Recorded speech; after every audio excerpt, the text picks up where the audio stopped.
Hello and welcome to Superhero Ethics. Today we're going to prove that we can find ethical issues in anything and that Matthew and Paul are utterly unable to watch things without wanting to record on them. Yes, that's right. Today we are talking about Godzilla vs. Kong and that entire series of movies about kaiju. I mean about titans. I mean about animals. I mean about monsters. We're going to talk about that along with a lot of other things right after this commercial break I have no control over.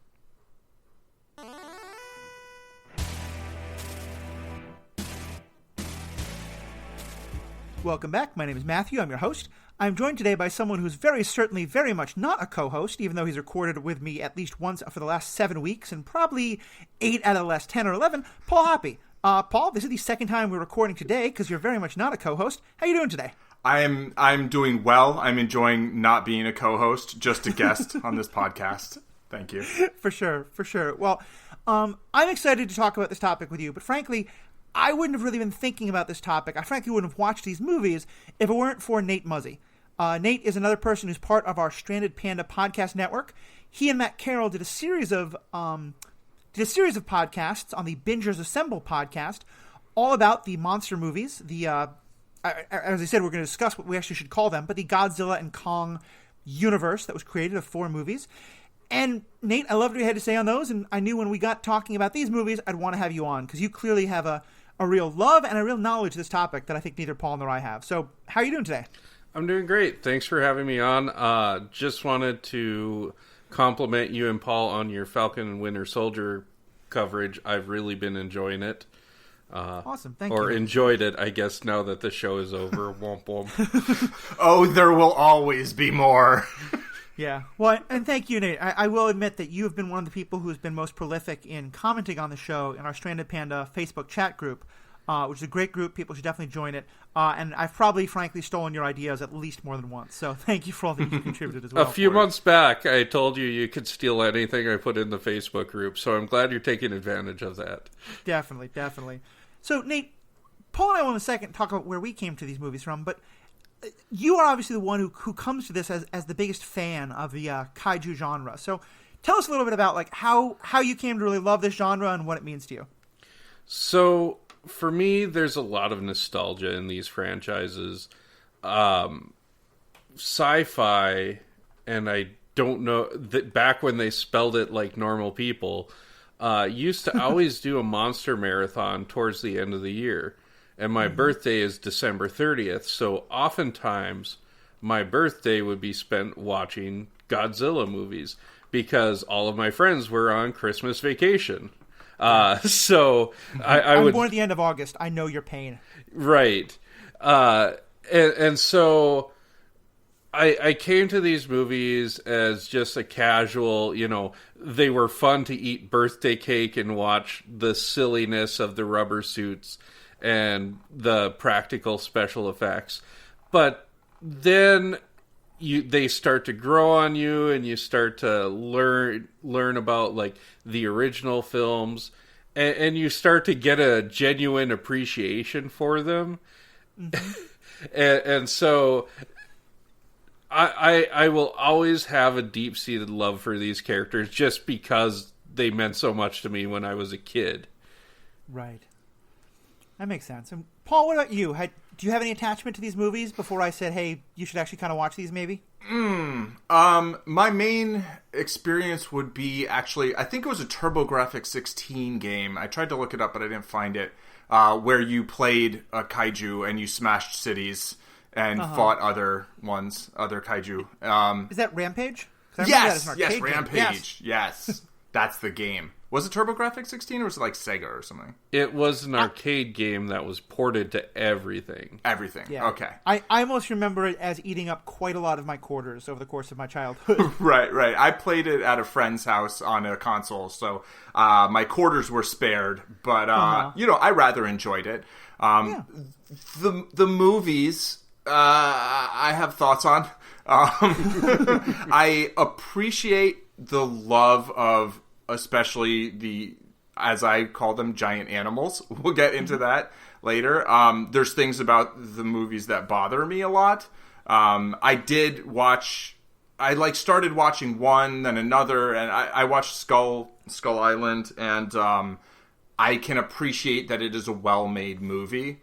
The one that I think I enjoyed the most was actually probably Godzilla v Kong, mostly from the spoilers, right, for all the things. Well, let me just say, I at this point I think we're definitely going to get into those, but I'm just more wondering, like, before you started watching these four movies, had you seen any other Godzilla or King Kong movies, or kind of what your connection to this genre was? Yeah, little. I mean, I'd seen old, the Jack Black King Kong or whatever, and I saw the Bryan Cranston Godzilla movie, which I guess is the first in this series. But yeah, no, I had very little frame of reference or experience outside of Rampage, which I loved. Yeah. I certainly played a lot of Rampage. I think I'm kind of halfway in the middle with you two, although much closer to where you are, Paul. I had not seen any of these movies until Nate, you and others started talking about them in the group. And I think I'd always been much more interested in the idea of them. Like, I'm definitely interested in... Obviously, I'm interested in movies as metaphor. And so, I had read a lot about... the idea of some of the original of these movies coming very much as a commentary out of Japanese cinema about nuclear weapons and nuclear power and sort of all the dangers of it, and that all the metaphors that the early movies were part of, and as they later grew.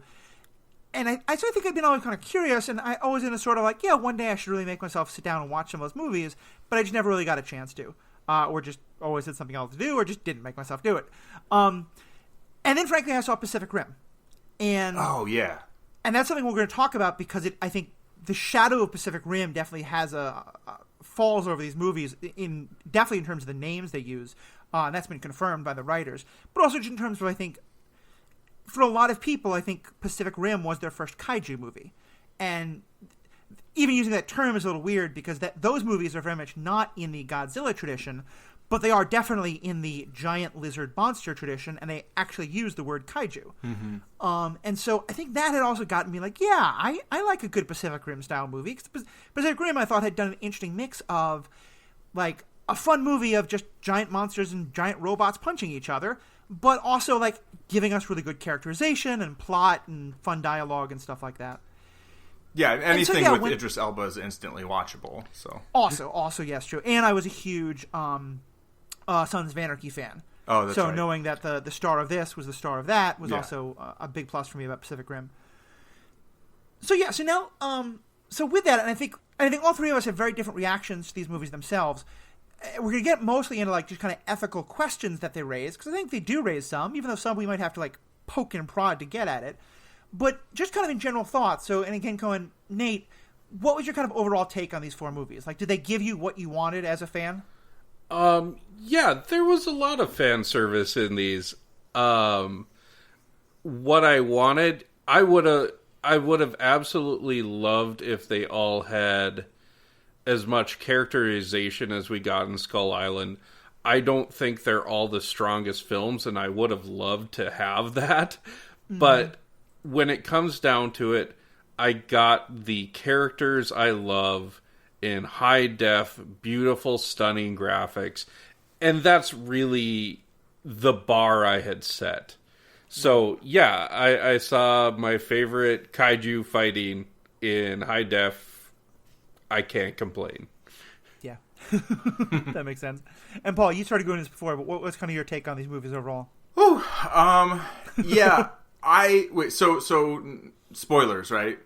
This is going to have... Granted, I don't think there's many huge plot twists in these movies. Right. Spoiler alert, the monsters fight each other. The big animals fight each other. A lot of humans get killed. There's humans doing really dumb things with technology because I think they can control it. We're going to spoil everything from these movies. I don't think being spoiled will ruin your enjoyment of them. I don't think it's possible to enjoy some of them, but Nate obviously stands in very much difference to me, and that's really want to honor that experience, and we're going to talk about that towards the end. But yeah. If not being spoiled about these is important to you, then I would say pause, watch at least a couple of them, or maybe all four, and then come back and talk to us or listen to us. Go ahead, Paul. Right. So I thought Skull Island was very well made, but I found it very disturbing and almost rage quit halfway through.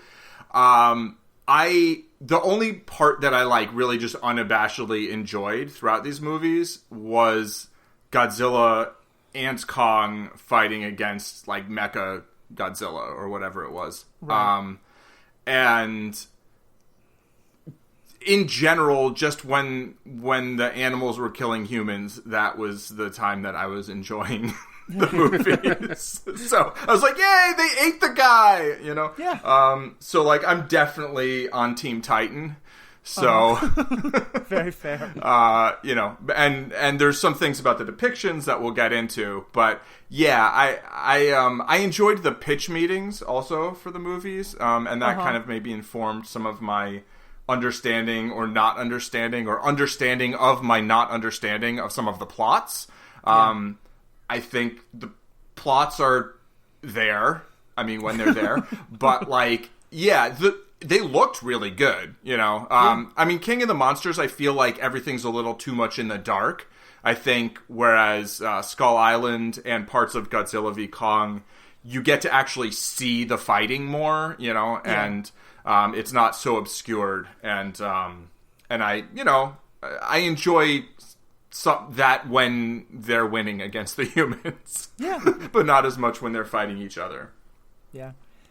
And I definitely get that. And I have to say, Nate, I really appreciated what you had to say both now, but also on those Binge Assemble podcasts, because, frankly, I love Skull Island. To me, Skull Island is like Pacific Rim. Like, there's great fighting scenes, it's a lot of fun, but also just a quality movie. I thought King of the Monsters was pretty good. And, you know, that's why we have a diversity of voices here, think Godzilla vs. Kong is one of the worst movies I've ever seen, and the original Godzilla is close.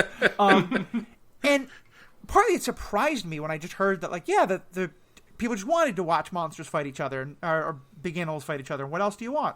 And I'm sure there's movies where I look at it in the same kind of a way.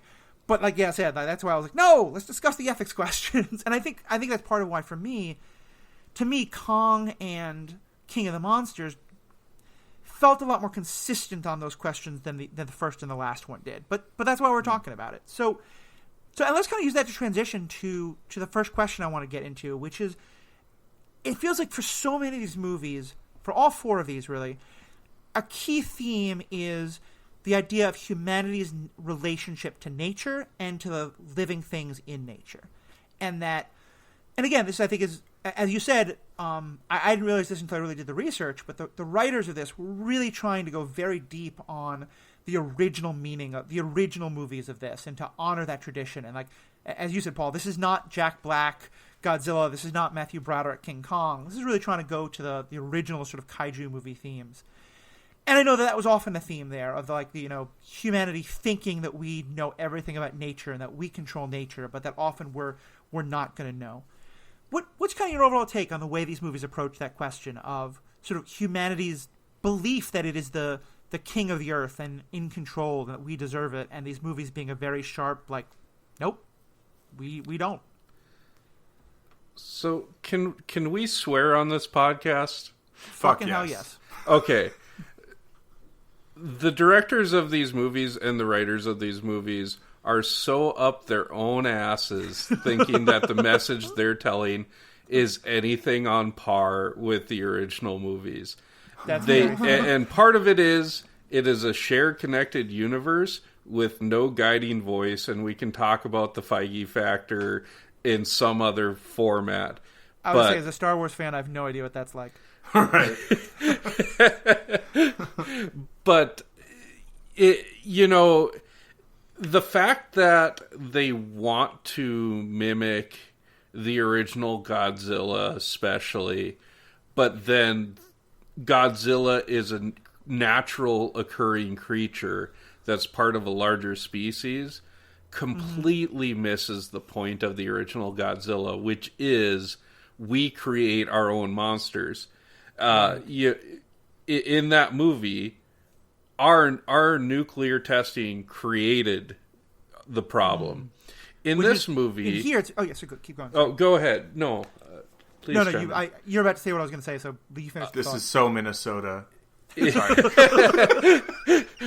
From From my understanding, I don't really know what I'm talking about, but this is what Matthew said to me. Yeah. It's just the two of us waving for the other to go at an intersection. Exactly. which is such a Minnesota thing. But no, what I was saying is, instead, in these movies, the Titans are these giant prehistoric animals that fed off of radiation, and it's such a different take. Right. And for me,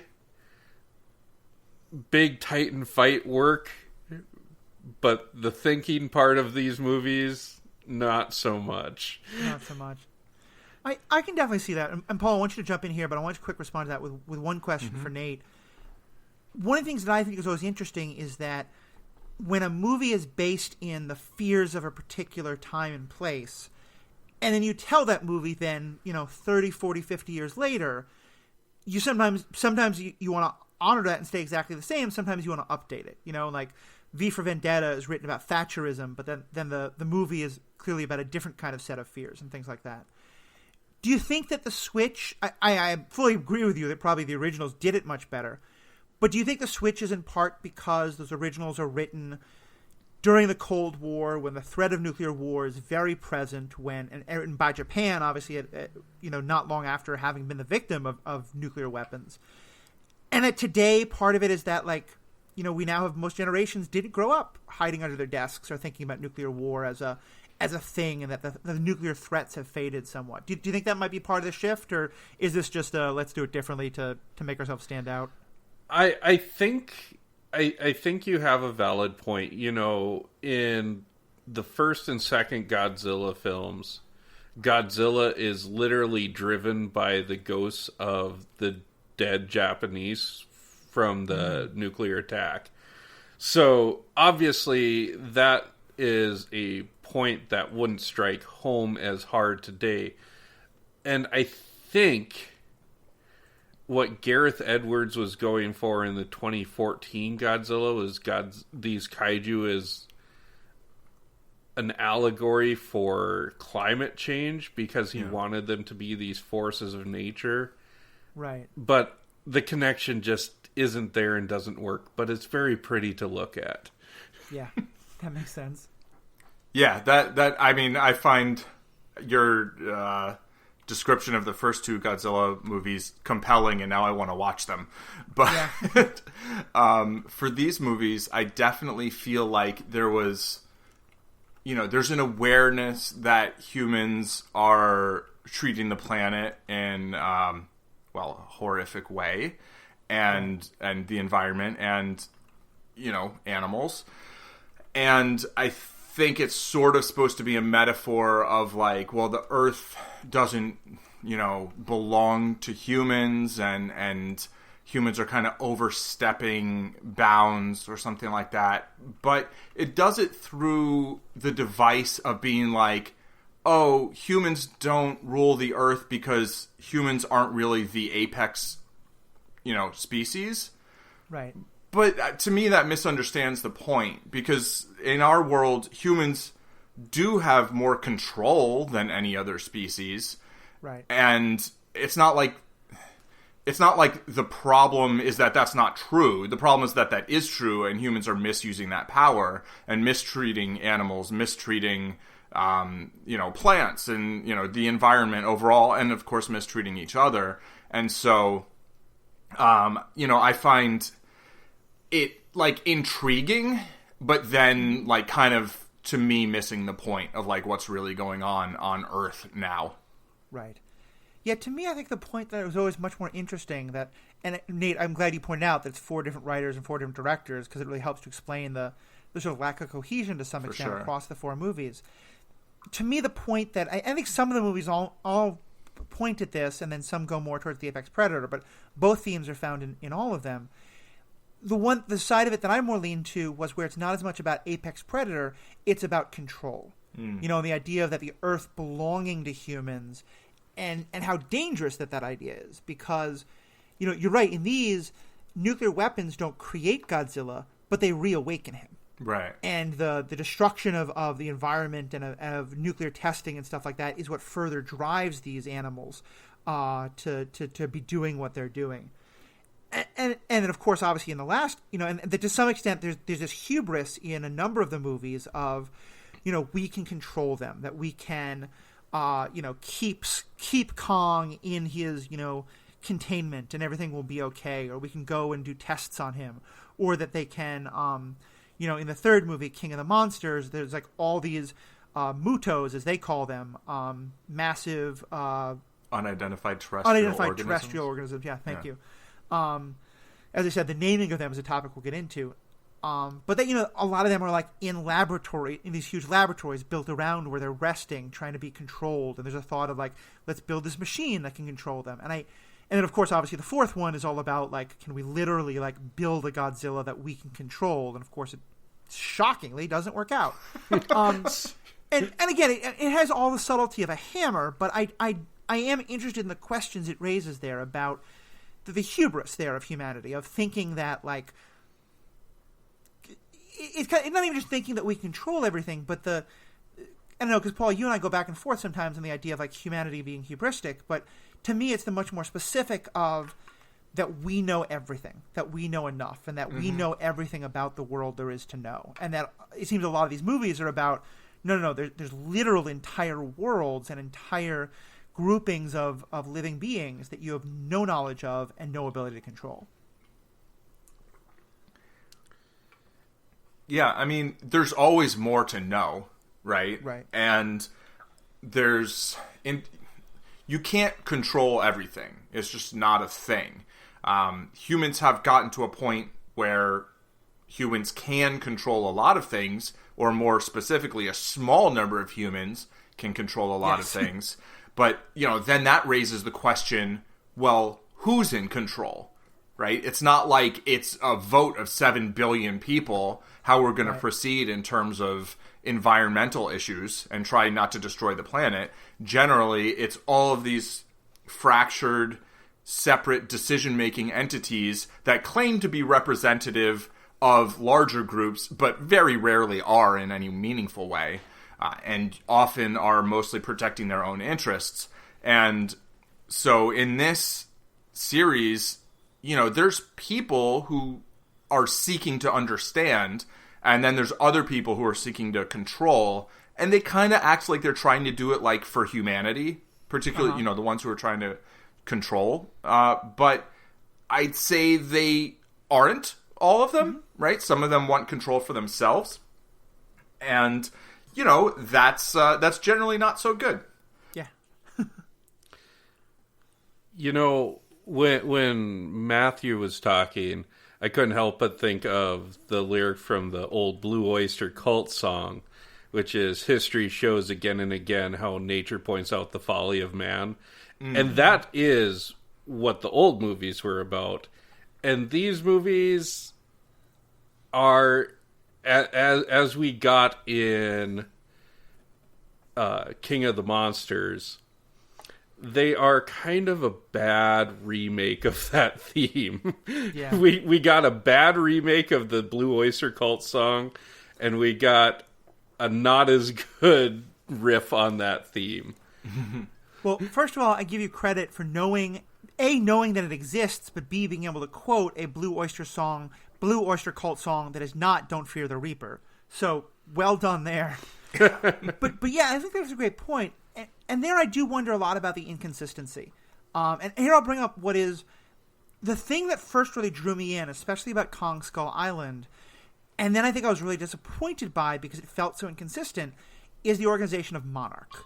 Because I think the idea of a group of humans that are saying, okay, we know that this thing exists, and that if humanity knows about it, they'll be utterly terrified, and we need to figure out some way to work together to do something with this, and that's a big part of the plot, is a fascinating thing, especially because it can go in a direction. It can be, this is super shadowy and governmental and awful and, is causing incredible harm to humans and is just covering things up because they don't want to get caught.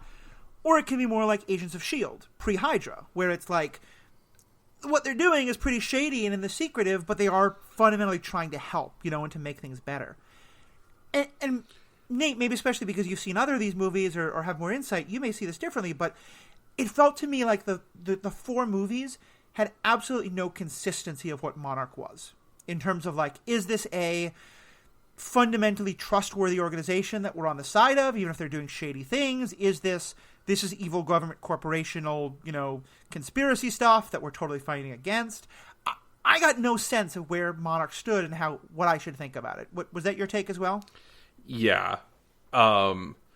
So we get the origin of Monarch, or an origin of Monarch, in Skull Island. Or that's the earliest point we see them, and they're on the brink of not existing.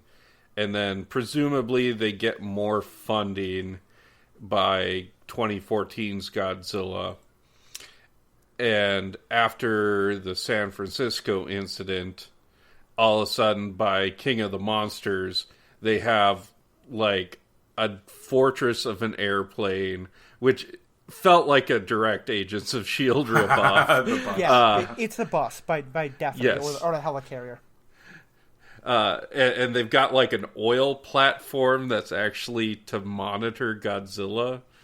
But yeah, it just, and then at the end in Godzilla vs. Kong, they're providing like aid to people who were harmed in a Godzilla attack, which is not something we've seen them do. And I like the part of Monarch that intrigues me is that they're these scientists and researchers who are trying to figure out how we can coexist with these titans. Right. And they lose that thread all the time, almost constantly. Yeah. Well, in Skull Island, they mostly wanted to kill them, right? Or did they want...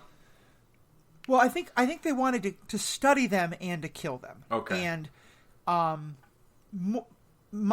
in Skull Island, which is a movie set in the early 70s, yeah, and I think in a really interesting part of the commentary that we're not going to get into much, it's set right in the days that America is basically leaving Vietnam, and the military involved are those who are having trouble like coming to terms with the fact that basically they lost the Vietnam War. Yeah. So there's also the great stuff there, but yeah, in that movie, Monarch, as Nate said, is about to fail, and basically they arrange a trip to go to study this island, claiming it's for geological purposes, because maybe there's some great monsters there. But the head of the Monarch expedition group, John Goodman, who I love that actor and he's fantastic in this, is a like dastardly person. Yeah.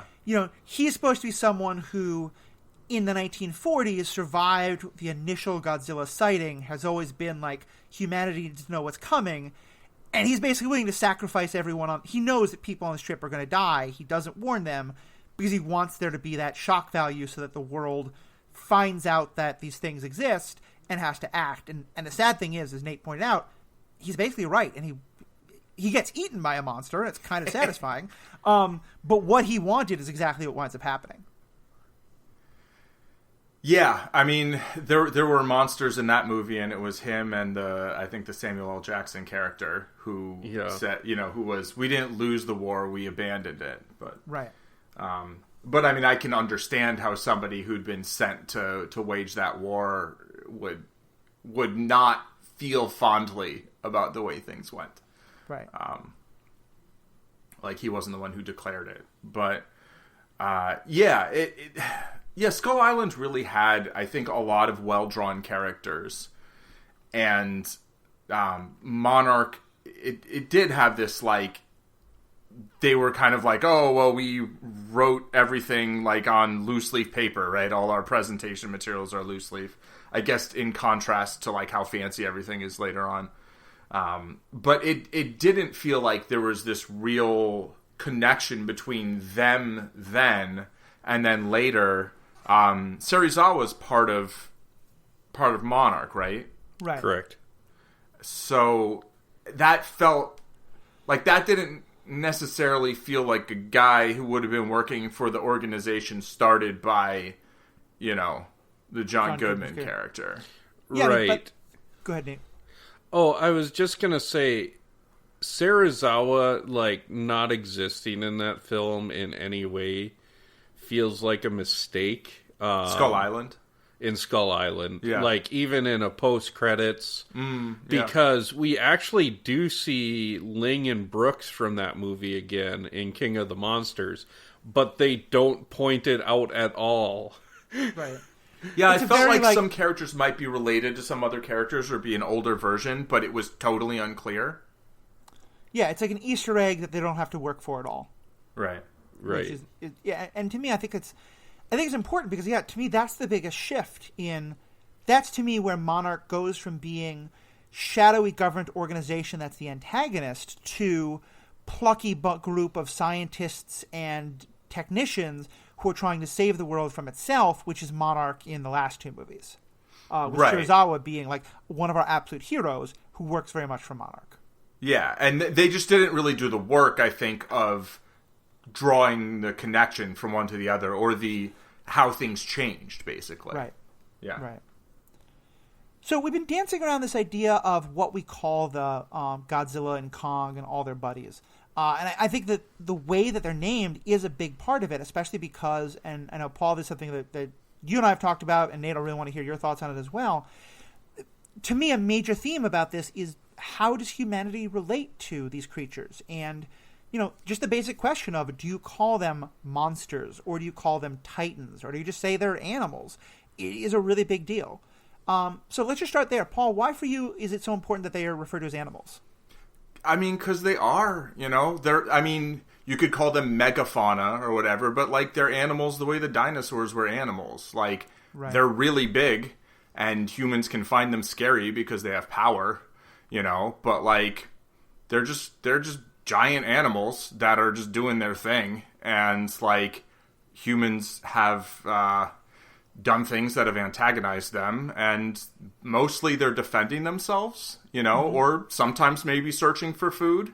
Godzilla seems to have a little bit more of a sort of like a mission a lot of the time, right? But like, especially like in Skull Island, it's like Kong is a big ape, there are apes in the real world, like, that aren't that far away from humans, genetically, and being even bigger, I feel like Kong has a huge brain, probably, right? Like, probably really, really smart. They show, like, some level of intelligence, for sure, and, like, they kind of treat Kong as a person, but that's actually why I liked the last movie more than Skull Island, is because, honestly, like, that's the character I related to the most. Yeah. And,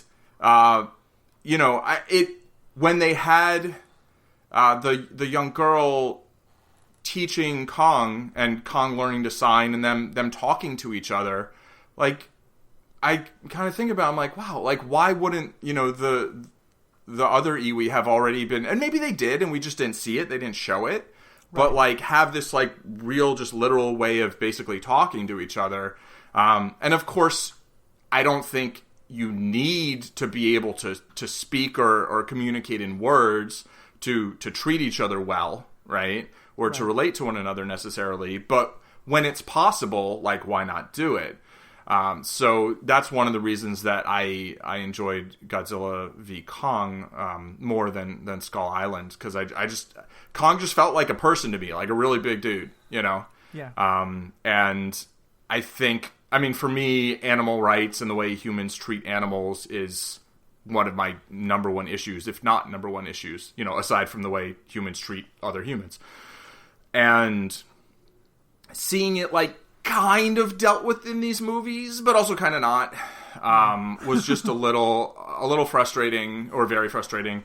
And, like, the fact that, like, the kind of nicer looking ones are the good guys, and, like, the skull crawlers or whatever, they're ugly, so they're evil. Like, maybe not the best. Yeah, I kind of had that thought even in regard to Kong and Godzilla. And the movie somewhat calls this out, but I think it's also because, on numerous episodes of Superhero Ethics, Paul, you and I, as well as me and Jacob and other guests and other hosts, have talked about that one of the things that Hollywood will do a lot is that when dealing with aliens or other groups of human that are foreign or different, they will, if you're supposed to like someone, they'll make them pretty.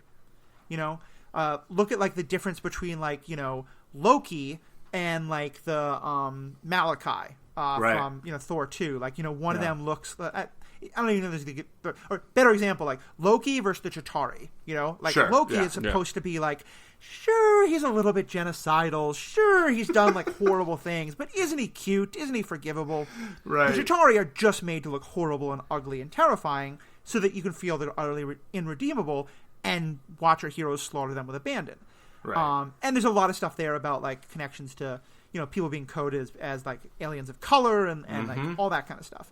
For sure. And I feel like that's one of the themes that the movies here start to explore, because they acknowledge that Kong is the much more relatable one, partially because Kong does learn to communicate, but Kong also feels like he's much more connected to humanity. He's interested in humanity. Yeah. Whereas, like, Godzilla winds up helping us, but Godzilla never is like, let me help the humans.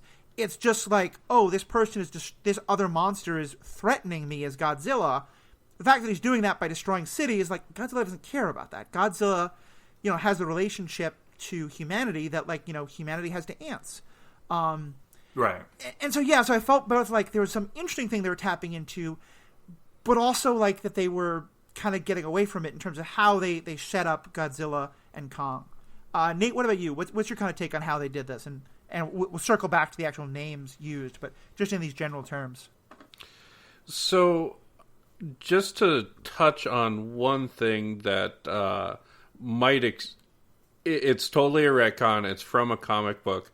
But the reason the Iwi don't communicate with Kong before Jai, the girl from Godzilla vs. Kong, is their culture had no language whatsoever, which is an artistic choice that raises a lot of questions. But language was introduced to them when and I'm blanking on John C. Reilly's character's name, but when he comes to the island, that's their first introduction to language of any kind. Right. So then when in another comic, when they're wiped out and Jai is adopted, that's why Jai learns sign language. Right. So she can communicate with the scientist who's played by Rebecca Hall, who's her adopted mother, and she passes that on to Kong. So they do explain it, but who wants to read the side comics unless you're me? Right. And we're definitely going to get into the way the Iwi are treated in these movies. That's an ethical topic as well. But I'm curious for you, how do you feel about this idea of the degree to which humans can or can't relate to the big animals in these movies, especially compared to some of the others that you know and love? So, in these movies, these are the most animalistic versions of these characters. And in a lot of ways, they're not animalistic at all. Kong does behave very intelligently. Godzilla behaves, in theory, only so that balance exists, so the planet exists, so he can rule it. Which is at least a motivation, which is more than he gets in some of the older films. Right. I think they say that in this he's more a creature of instinct than intelligence. Right. Lizard-brained. Right. Although, you make a lizard brain that big, there's going to be some complex thought. Whereas we see Kong, even in Skull Island, he sees Brie Larson's character trying to help this giant water buffalo. And later on, he recognizes her. Right. And that's a level of intelligence that, like, I think absolutely you have to respect that. And I think there's a lot of problems with how the monsters are treated in these movies. I still don't understand why the Mutos from the 2014 Godzilla are a problem. Yeah. Because they're referred to as parasites because they're parasitic towards Godzilla's species, but they eat radiation. Seems like it could be a nice symbiotic. Right. Well, I mean, they do trash do, a number of cities on their way to go find the radiation, in fairness. but that seems like if we could move the radiation towards them, right? You know, like they're walking, breathing deproliferation, and we as a species are like, we gotta blow that up. And so these movies, the real monsters are the humans, and that tracks with a lot of the old Godzilla movies too, at least the better ones. Yeah. So. Yeah, and that idea I've always loved. Like, I always loved, Frankenstein as a story, and the idea that, Dr. Frankenstein is the monster, not the monster that Frankenstein creates. But I think it just really gets to this idea of the names being so important, because I feel like I'm really glad you, Nate, can talk about how in the originals, these are not necessarily like naturally existing creatures that we're supposed to be trying to live in harmony with. They're things that are the creations of mankind. To me, like, crocodiles are scary, for understandable reasons, but crocodiles aren't like evil. They're just animals doing their thing, and if you screw with them, like, fuck around and find out. Yeah. And just labeling them monsters versus animals, I think it's a very significant, or like something technical like mutos or something like that.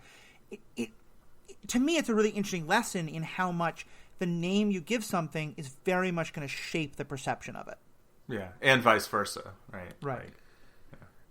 Yeah, and when I initially when Paul had asked in chat to call them large animals, I was like, well, that's a little silly. It's called the Monsterverse, and they've always been monsters. And then I thought about it a little bit, and it's like, no, Paul's 100% correct on this. Yeah. These are not monsters in these movies. Now, I guess if you want to be pedantic about it, there are some definitions of monster that indicates a large size and singularity. Sure, maybe they meet that, but that's not the common definition. These are unique animals. Right. To me, that's also a very human distinction of animals that we can control and domesticate and hunt and feel safe around are animals. Animals that are too big for us to be able to domesticate or hunt or feel like we can control, then they become monsters. Like, to me, that's very telling of the human perspective towards these animals. And yeah, there's a lot of perspective in the word itself. Right. Exactly. Well, and this is actually, I think, a good... this is a big topic, and I know for Paul, especially when you have a lot of feelings on, I want to kind of transition into another way we can look at them, which shapes the different perspective. But is there more you want to say about the way they're seen in terms of, like, the animal rights ideas of it? Oh, no, I mostly said, I think what I had to say, like, animals good, humans can be bad, can be good. Like, I mean... No. More like animals neutral, Yeah. And humans can...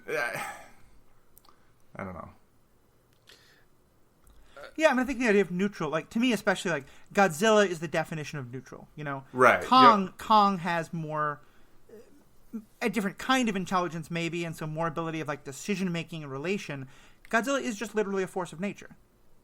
Right. Yeah. It's portrayed that way for sure. Yeah, exactly. And just I guess the last thing I'd add to that is that I found Skull Island fairly upsetting because it was just tons of animal on animal violence, basically. And I also really didn't like that Kong was like eating some of them because, like, I guess apes aren't actually vegetarian. They're omnivorous, but they mostly eat like ants and stuff. And so it just, I don't know. It was just super graphic and gross to me. But like, which is funny because I didn't like Godzilla vs. Kong much more, and I would have thought that you would, but I can understand the different perspective because in that one, humanity does much more to try and control Kong, and that's what really bothered me. Yeah, no, I mean, I found that upsetting too. But I found that upsetting in the sort of way that this is a thing that would happen is upsetting, and seeing Kong basically just decide what to do himself. Right. Yeah, no, I mean, it's not like I watched that movie and was like, oh, I love this movie. It's just, Yeah. it's like there were parts that I enjoyed. I liked that Kong felt like he had more agency in it. And I just thought it looked super cool with like the glowing axe and like Godzilla's like light up spikes in Hong Kong, which is a beautiful looking city. So that was a fun part for sure. But yeah, it's tough. I mean, I just think people in general don't give enough consideration to the suffering of animals and the the agency and thoughts and feelings of animals, and these movies both sort of make people think about that a little bit, but also like completely not. Yeah. So I don't know. Even in the first movie, where the people from Monarch wind up being supportive of Godzilla and let them fight, I think it's very telling that the intrinsic worth of Godzilla is because of the value he brings to humanity. Of like fighting the other monster. There's no sense of just like he's part of nature, like just let him be. Maybe protect ourselves, but there's a real like, no, we can't kill him because he serves humanity's interests by helping keep the balance and stuff like that. Yeah. And we're going to get more into humanity's other approaches to this in a bit, but first, I think one of the other names that gets used for these creatures in these movies is Titans, which, Nate, you've brought up a couple times. And I think that's a good intro to this discussion of mythology, that the role that mythology plays in these movies. Because, and actually, the writers have said a couple times that there's a number of reasons why they chose Titans, and one is, frankly, because like they didn't want to choose kaiju because, in part, Pacific Rim and how much that term had gotten connected to that universe, which is kind of sad to me since that term originally was about these creatures, not the ones in Pacific Rim. But that's intellectual property is a weird thing. But also I know it's because of the sort of mythological aspect of Titans. And Nate, I know that was something you helped bring to our attention. So say more about that and kind of how you felt about how that was treated in these movies. So the term Titan, I think, it makes sense for what they were going for, especially in King of the Monsters. So, whereas Gareth Edwards had said he wanted Godzilla to be a force of nature in the 2014 movie, I don't know the guy's name. I apologize to him if he's listening. Thank you. Please leave a review. But when they made King of the Monsters, he said he wanted to put the god back in Godzilla. And we see several moments that really allude to that, including when Mothra shows up and sheds light, and our human character who just wanted Godzilla dead because his son died, sees the light and realizes they have to go save Godzilla. Oh, the Christ metaphors throughout this were way over the top. Michael Dougherty. Yeah. Heavy-handed might be a light criticism for that, but Titan really reflects that view. It also muddies the waters, unfortunately, because they had a name for these creatures that wasn't monster. They had Muto. But then they decided that Muto was going to specifically refer to the insect-like creatures we saw in the 2014 movie. So then they had to come up with another blanket term for these things. Right. I really appreciate you going into that, Nate, because I do think it's one of the most interesting things about these movies is that they really go into this idea of these creatures as being kind of like demigods. I mean, they describe them as gods a couple times, and and Serizawa, the scientist who's from Monarch, who becomes very much a main character, he becomes almost kind of this like worshipful attitude towards these creatures. So, like, these are like the denizens of nature, and we humanity are meant to just kind of serve them and honor them. And he winds up like dying in order to help save Godzilla with nuclear power, which is what he feeds off of. And it's a great scene in a lot of ways, and also has some uncomfortable imagery for sure. But I think that it really gets into this idea of these creatures being like, myths and beyond human understanding and consideration. Is that somewhat unique to these movies, or is that a theme that has played in some of the others? That is, and also, I'm curious what you think about it from like an ethical perspective and how that's portraying it. It is fairly unique to these movies. So the early Godzilla films, Godzilla is bad for about the first two, and then it slowly slides into the 60s camp where he's more Godzilla, friend to children. And he's very, very much not intimidating. And then they did a reboot era where Godzilla is always against humanity, but sometimes useful, and sometimes fights things that humanity creates and therefore is useful. But there's never the reverence except for Mothra. Mothra has always been treated as a godlike being and worshipped. Interesting. And always by two twins heralding usually like pixies, little tiny twins, but sometimes full-size people, heralding the coming of Mothra. And when you say pixies, you mean children? I mean like green screened or whatever the technology in the 60s was to make them look 8 inches tall. Oh, okay. Also, enough. I do not mean the punk rock band, although I like that band.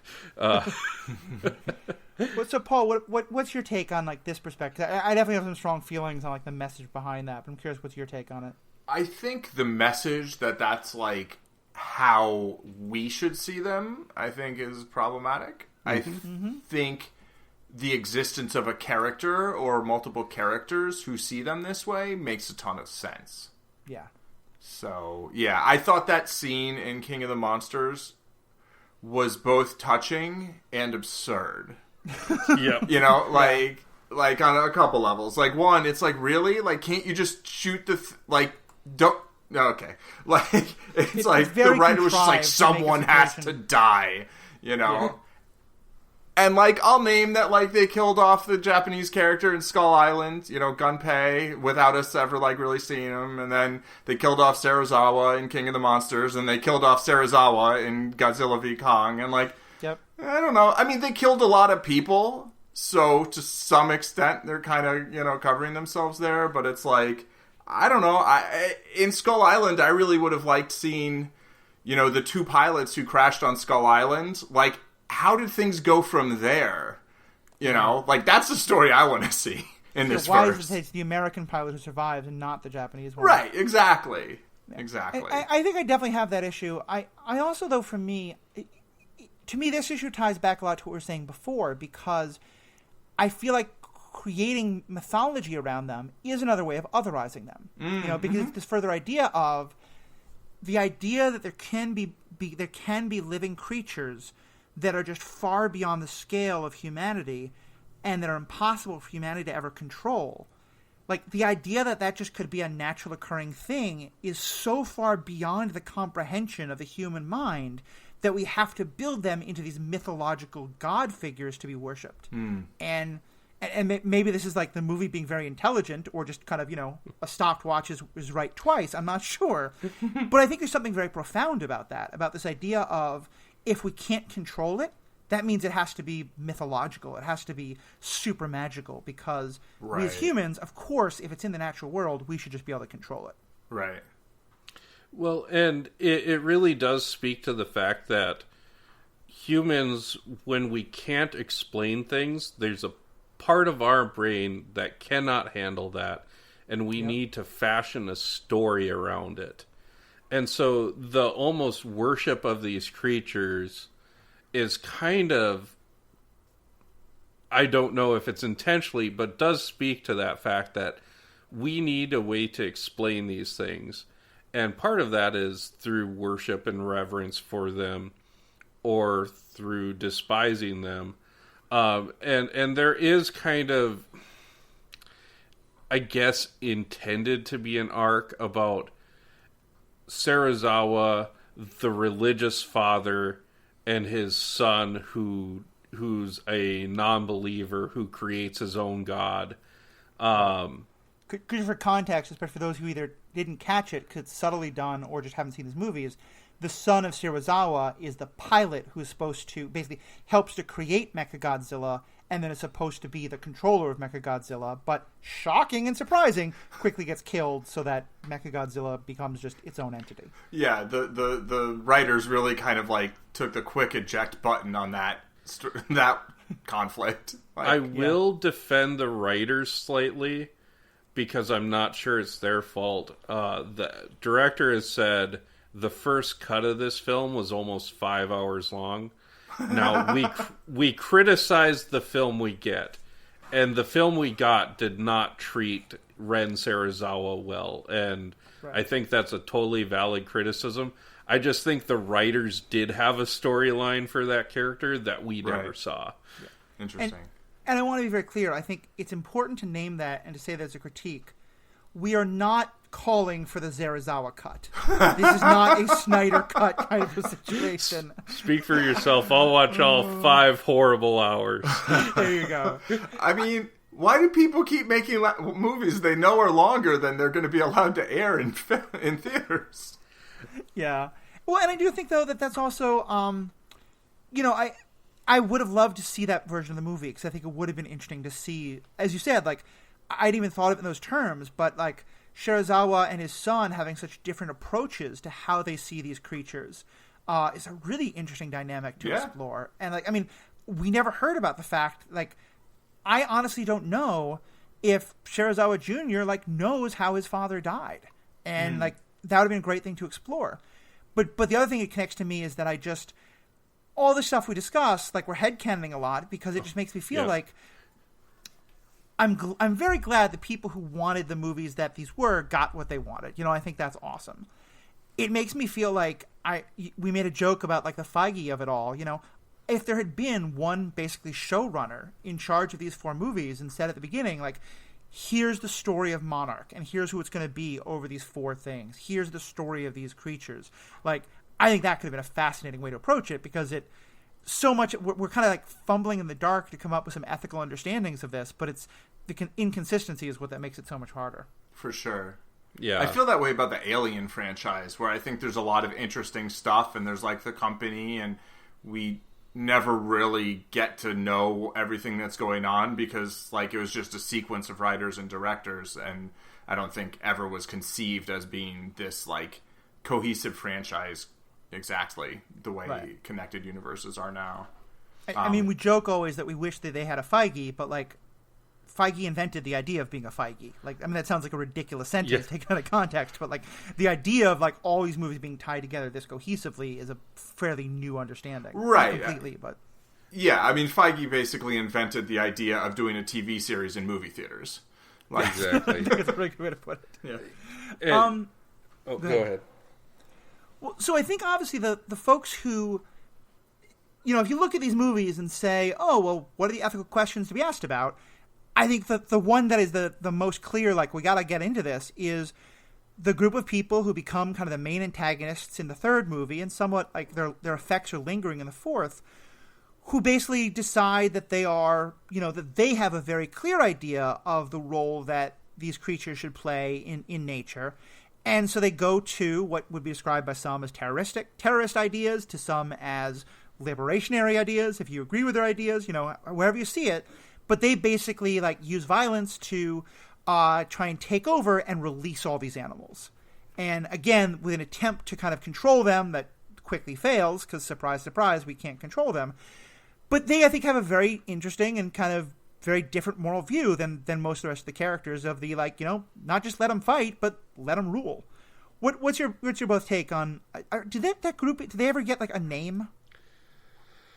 They did. I cannot remember it. I just wanted you to call them terrorists, and I was going to say, you got to stop calling them that. Yeah, but... no, that's what I like. After Falcon and Winter Soldier, I mean, I've always thought that, like, that's a very, to me, that's like monsters. You know, it's an incredibly pejorative name. That for sure. I think they're pretty legit antagonists, and I'm not really down with them, but, like, yeah. But anyway, so what's your take on them and their goals and where they come from? So, go ahead. No, you go, please. I disagree with their methods, and clearly their folly is thinking that they can control these things. Right. But I don't know that they're completely in the wrong. We see that the Mutos can decontaminate nuclear areas, and in the newspaper clippings they talk about the rainforest regrowing in the wake of these titans. So, means to an end.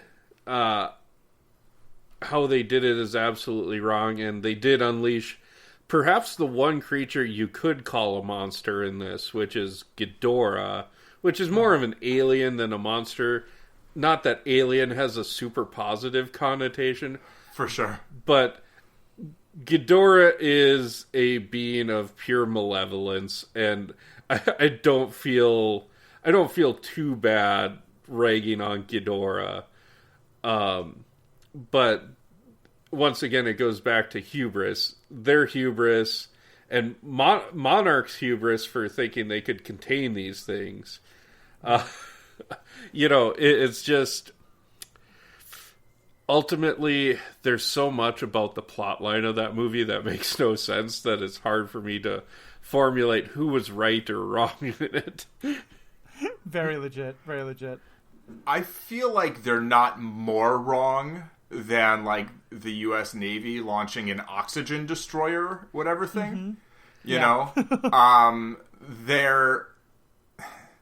To the extent that anything in the movie has a coherent anything... I feel like they sort of have a coherent viewpoint, which is that, humans have messed up the planet, and these beings should be freed to kind of reset things a little bit. Right? And, okay, not saying I would do it. Not saying I would do it that way. And, yeah, freeing Ghidorah, maybe they should have done a little more research in terms of Ghidorah not quite being part of the planetary ecosystem. Having said that, coming from another planet or wherever shouldn't necessarily make Ghidorah evil, it does seem not super cool, but yeah, then the whole thing with Emma then being no, actually, because she was the one who helped them. They didn't know that she was helping them, and then she's turns on them, and the whole thing with the thing that can control, it just it's just a lot, and it's just, yeah, they've got a viewpoint as reasonable as most of the other characters, and maybe don't just bust into a place and shoot a bunch of scientists. I'm not into that, but all of these creatures are being held against their will, right? Whatever, titans, whatever we call them. And, setting them loose could cause a lot of harm. It could cause harm to them as well, to Mothra, right? To Ghidorah, to whatever. So I'm not, super on team Jonah, I guess is the leader's name. Yeah. Tywin Lannister is perfectly acceptable. Right, exactly. But, I don't think anyone else in the movie is, super right either, so, Yeah. I definitely think that's fair, and I think it's again one of those things where I think I was the most disappointed, because I was this could be a very interesting plot line to explore, but instead it's mostly just a way to create some family drama with Coach Taylor, who I know has an actual name in this, but I'm a huge Friday Night Lights fan, and so that's how that father figure will always be known to me. I could not wait for that guy to get eaten, and I was so disappointed that he wasn't. Okay. I liked his character a lot more, but I understand the difference. Yeah, and I think to me, it's interesting to see the different ways that humanity would approach these things, and the idea of, just let them free, let humanity get... I'm not a huge fan of humanity. We do some awful, awful things, and some cutting back makes sense. I think though that they do put they also sort of highlight a thing that I think is often a hypocrisy there. Nate, you pointed out there's often this idea of humanity is so wrong and terrible to think that they can control these monsters. We should let them free, but we'll control them just enough so that we're safe. Because, of course, we're the good part of humanity. Right. You know, and it's, like, for all my problems with Thanos, mostly that he's bad at math. But like, so bad at math. But the fact that he's like, I'm not going to in any way, you know, he could have snapped himself out and that would have been okay. Like, there's just no, like, he's going to snap literally randomly half. Yeah. Jonah and his people are not doing that. The only other little thing I'll say about that is, and I'm glad at least that it wasn't played up more, I care a lot about redemption arcs. I love a good redemption arc. I love, you know, when something is earned and you really see a character go through things. For a scientist to participate in what well could be the genocide of all humanity, but then because her daughter disagrees with her, she tries to save her daughter, and thus that redeems her for attempt to take part in the genocide of all humanity. No. I was not down for Emma's mother being rehabilitated. What's the word? Getting redemption in that moment. I was like, no, come on. And I wasn't glad. I wasn't like, yay, kill the human. But like, if that character had lived through the movie and had a happily ever after, I would have like been, not okay. Let's be perfectly honest, and I'm not saying this is right, but the second the military showed up and she showed up, they would have shot her. Yes. Because this was all her fault. And just something that popped in my head, and I don't know why I thought of it, but to defend Monarch slightly, all the Titans were slumbering and hibernating until they got woke up by the Orca or Ghidorah. So they were containing them while they were asleep, which in a way is almost protecting them. But yeah, we see how that worked out for Monarch too. Yeah. So they were preschool teachers, basically, right? Right. Well, they weren't imprisoning them. Well, the question is, if someone is sleeping for 100 years and you build a brick wall around them, is that person imprisoned? Because that's essentially what Monarch did. Only it falls apart when that person can tear apart the brick wall. But right. I get where you're going, but yeah. Well, and so let's talk about the one other thing in this movie that I wanted to touch on, and then kind of talk on some more meta questions to the movie, and then wrap this up. The Iwi people, and I don't know if there's gonna be much discussion here as much as I think this just needs to be named, but you know. I think it was one of the only real sour moments of Kong Skull Island, frankly, is that we meet this kind of like basically the way that we learn that Kong isn't an antagonist and is kind of like a good guy is through this introduction of an indigenous people that live on Skull Island. And as far as I can tell, they made at least some attempt to have some understanding and sensitivity of what actual Polynesian, like South Pacific indigenous populations would be like.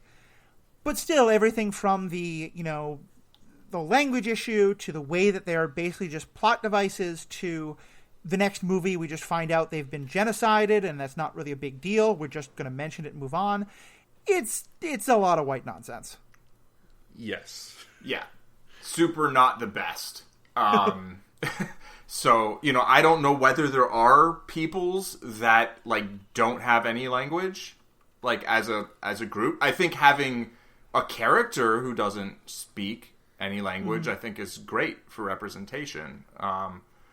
But I think the idea that the whole people's like has no language or no like clear way of communication is like super othering. And if that's actually a thing somewhere in the world, then this would be good in terms of representation of that, but that's not something I'm aware of. To me, it felt like it was a plot device to make them not have to be dealt with as characters and treated as people, and then instead there's the white dude from Chicago who explains everything that he learned from them, but like none of them actually say anything. They're very much the noble savage trope, that's a great way to and he talks about how advanced they are and how they're on another level. And I can give you the comic book explanation for it. It's not satisfying. It is still white nonsense. And it doesn't appear on screen. I think it's kind of like J.K. Rowling telling us that Dumbledore's gay. It didn't happen on screen, it didn't happen on print, so not so much. It wasn't a prequel comic, but the whole reason they don't speak is so that the skull crawlers don't sense them or don't know they're around. And so they use facial and physical cues, and this is where it gets super problematic. It's evolved to the point where they barely move the little muscles in their face to communicate.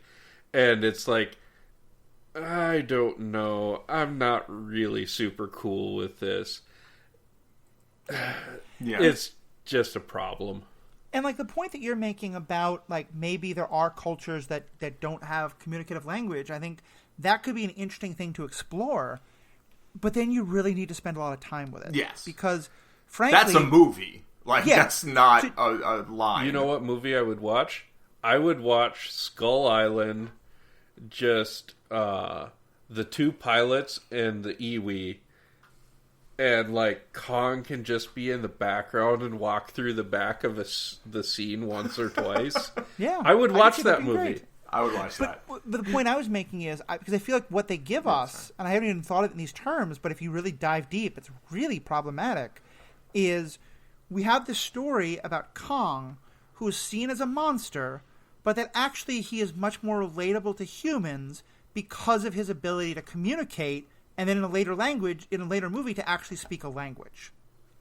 And then you got a bunch of people who are actually humans, and if we're defining humanity in that regard by your ability to communicate with language, and they don't speak a language, there's a lot of juxtaposition.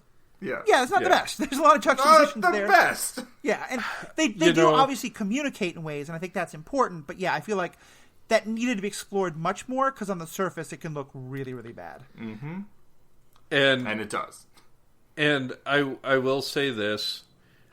They tried to be less problematic than the original film. But in that movie came out in 2017, 2016. Mm-hmm. Right. In 2016, being less problematic than a movie made in the 1930s shouldn't be the only goal. Right. Yeah. Fair.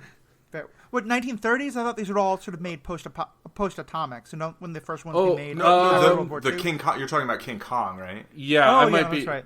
I might be wrong on the age of King Kong. No, I was thinking of the kaiju movies, but you're right. King Kong does predate that. And honestly, that's another part of this story that this is kind of getting more into meta stuff, and then let's start wrapping up.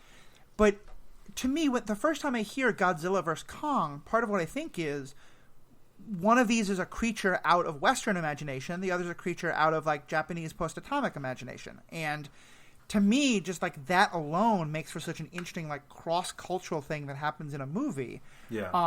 Of exploring those two different ideas of what a Kajira. That's a Goryeo term. Kaiju. Of what a kaiju or a giant ape or whatever is, But again, that's a point that isn't explored in the slightest. Right, yeah. And the first King Kong was 1933. Okay. Right. Yeah, and then 76, and then 05. So yeah, I think we've had a lot to say about this. I remember, Nate, when I first suggested this, you were like, what in the world are the ethics of these movies that we're going to talk about? And I hope we've proven to you that between Paul and I, our collective talent for bullshit is that we can find ethics in anything we want to discuss. Oh, there's bullshit in everything. Please don't challenge... Or ethics. I am drawing the line that even though Paul and I both watched Mortal Kombat, I am not going to record an ethics podcast on that. Even though I'm sure I probably could figure out a way to do it. But anyway, is there any kind of last comments either one you want to make as we wrap up? Finish them. Well, I feel like I should have said let them fight before Paul said finish them, but That can be our sign-offs. Well, thank you both so much for being a part of this. I think it was a great conversation, and as much as I loved Falcon and the Winter Soldier, it was fun to talk about something else for the first time in literally 2 months. So, as always, audience, what did you all think? Would love to get your thoughts. This podcast, as well as my other podcast on Star Wars and some other topics, can all be found at theethicalpanda.com. You can also, there you'll find contact information, but also if you search on Facebook or Twitter under The Ethical Panda, you can send in messages to us that way, or just contact us at theethicalpanda@gmail.com. I love putting all this together. I love getting to work with great guests like Paul and Nate and a lot of the other people who've been on. Jessica Plummer, who's been a very regular guest. We have another one coming up with her on comics history. That's going to be coming up soon. That's going to be great. I love doing all this. It is a lot of work, and there's a lot of time and effort and money that goes into it.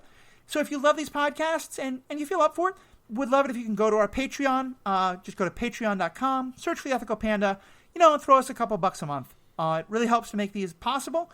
And there's a lot of great things that you get. We have an outtakes track you're going to get. We'll get publicly thanked. A couple other great things like that. So if you're feeling up for that, please think about doing that. Obviously, not everyone can, and that's totally okay, too, or just not in the inclination. That's fine, too. Just want to let you know the options there. You can also support us by just going on to iTunes or wherever else you do reviews. Give us a 5-star review. It helps to let people find the podcast, and it just helps let people know where we are and that this is something worth checking out. If you're a Star Wars fan, over on my other podcast, the Star Wars Universe podcast, we are about to start a podcast on The Bad Batch, a new TV show that's coming out on Disney Plus, all about parts of the group of clones existing in the post-Clone War, early Empire days. I'm really excited. We're going to do that in partnership with the Animation Deliberation podcast, which, Nate, I know you've been a part of, because we're just all the big incestuous mess of podcasters here in the Stranded Panda Podcast Network. And that's the last thing I'll say is these podcasts and a couple others are all part of this great thing called the Stranded Panda Podcast Network. You can find it all at strandedpanda.com. Great podcasts about the MCU, DC, Star Wars, Star Trek, Orville, all sorts of random stuff under Bingers Assemble or Pandavision. Definitely check all that out. And so that's all the ways you can contact me and give us official feedback, but also for you all. Nate, tell us a bit more about some of the other podcasts you've been on and how folks can contact you. So you can find me on the Stranded Panda Facebook group. Just say something offensive, and I'm a moderator there, so me and Matt will have... Matthew,